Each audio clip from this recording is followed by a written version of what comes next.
এই নে ধর ডিভোর্স পেপার, সই করে এক্ষুনি দে।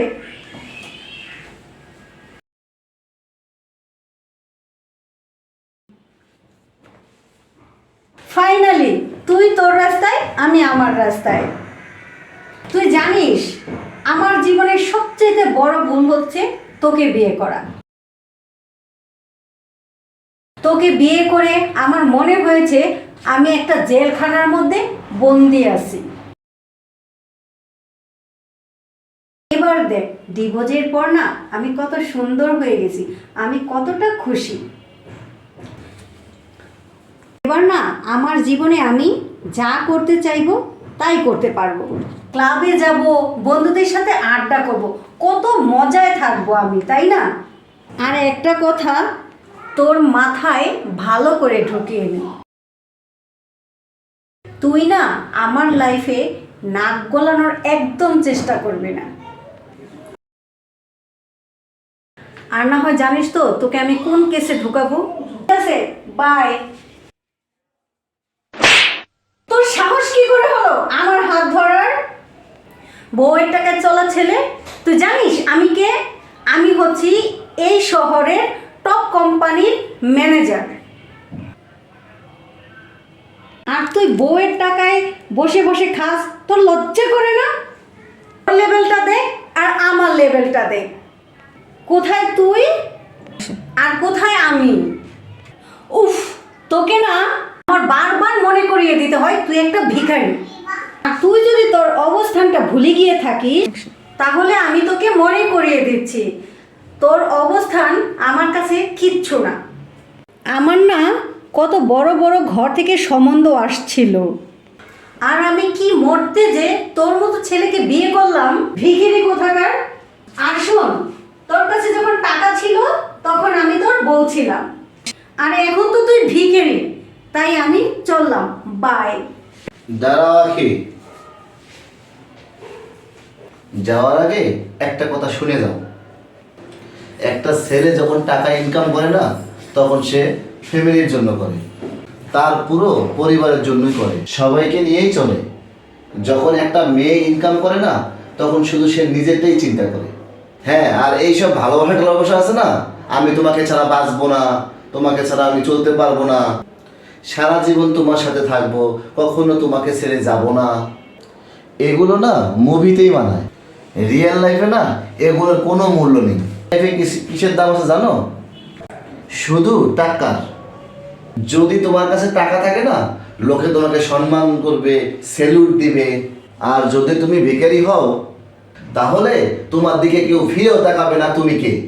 সেটা আজকে আমি সামনাসামনি প্রমাণ পেয়ে গেলাম।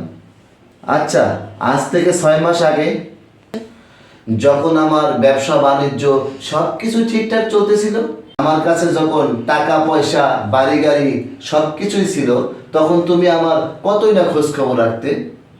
আমি কি খাচ্ছি, ভালো আছি, বা কি খাইতে পছন্দ করি, বা কোন পোশাকটা আমি পরতে ভালো ভালো কমফোর্ট ফিল করি, সব কিছু তো তুমি খেয়াল রাখতে।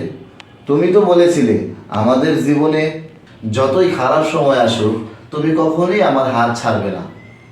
তাহলে আজ কি হলো? তুমি তো 1 মিনিটে আমার জায়গাটা তুমি আমাকে দেখিয়ে দিলে। আর তোমাকে একটা কথা জানিয়ে দিই, আমার ব্যবসার না কিছুই হয়নি, আর আমার ব্যবসা ঠিকঠাকই আছে। কি বলছো এসব? আমি কিন্তু মজা করে একদম পছন্দ করি না। আমি জানতাম তুমি আমার কথাটা ইয়ার্কি ভাববে, কিন্তু এই কথাটি সত্যি। আমার ব্যবসার কিচ্ছুই হয়নি। আমার ব্যবসা, টাকা পয়সা সব কিছুই ঠিকঠাক আছে। আমাকে আটকানোর চেষ্টা করছো? আমি না তোমাকে ভালো করে চিনতে চেয়েছিলাম, সেজন্য আমি এইসব প্ল্যানিং করে করেছিলাম। তোমার কথা না অনেকেই আমার কাছে অনেকভাবে বলেছিল তুমি 1 নাম্বারের লোভী একটা মেয়ে, কিন্তু আমার এই কথাটা একদম বিশ্বাস হয়নি। আমি জানতাম তুমি আমাকে অনেক বেশি ভালোবাসো, তুমি আমার সব খারাপ সময়ে পাশে থাকবে। কিন্তু আমার এক বন্ধু বলল আমার আগেও নাকি তোমার 3-4টে বিয়ে করা হয়ে গেছে। তাদেরকে তুমি টাকার জন্য ছেড়ে দিয়েছো। আমার কিন্তু ওর কথা একদম বিশ্বাস হয়নি, তাই ভাবলাম ও মনে হয় মিথ্যা বলতেছে আর আমাদেরকে আলাদা করার চেষ্টা করতেছে। কিন্তু আজকে আমি সব প্রমাণ পেয়ে গেলাম। ভাগ্যিস আমি আজকে পরীক্ষাটা নিয়ে নিলাম। তুমি সত্যিকারের ওই রকম, আর তুমি কখনো নিজেকে শুধরাতে পারবে না। কেন জানো? কারণ তোমার চোখের সামনে শুধু টাকা আর টাকা।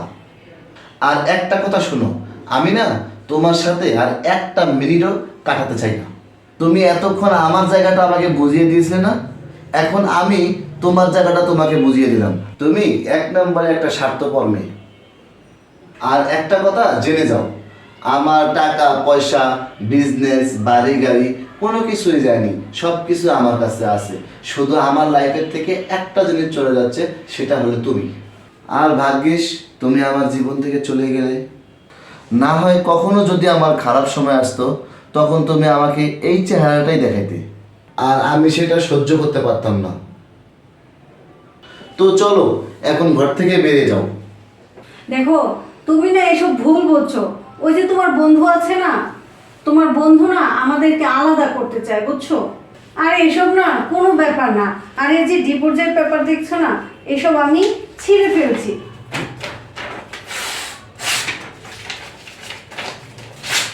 দেখো, এগুলি সব ছিঁড়ে ফেলেছে, এগুলি না সব নকল। ও যা শোনা, বের হও এখান থেকে, চলো। এইসব স্বার্থপর মানুষ পাশে রাখার থেকে জীবনে সিঙ্গেল থাকাটাই অনেক ভালো। বন্ধুরা দেখো, নিজের প্রিয় মানুষটাকে না একটু যাচাই বাছাই করে নিও। তা না হলে যখন খারাপ সময় আসবে, তখন যদি সে পাশে না থাকে, তোমার ফেরার কোনো রাস্তা থাকবে না।